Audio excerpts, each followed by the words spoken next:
Alright, so I'm gonna install a turbo. Before that, I'm gonna clock it. That way the center section is facing the right way and the compressor facing up towards the intake. So I'm gonna go ahead and mount it, but first I'll loosen up all these bolts. That way I can move the center section so the feed faces up and the drain faces down.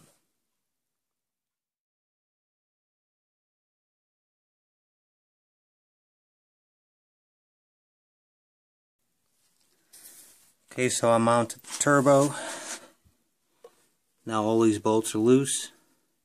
That way I can move the whole turbo. So the feed line can face up like so.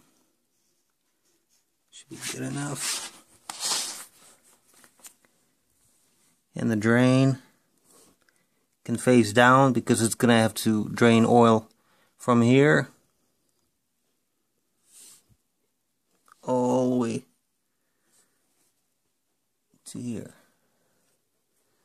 So that's going to work pretty good. So now I just got to tighten up the bolts on the exhaust. It looks like the intake housing is going to be just about perfect. There's going to be a tube going all the way from here all the way up to the intake. I just got to remove a bunch of these factory brackets, so it'll be working pretty good.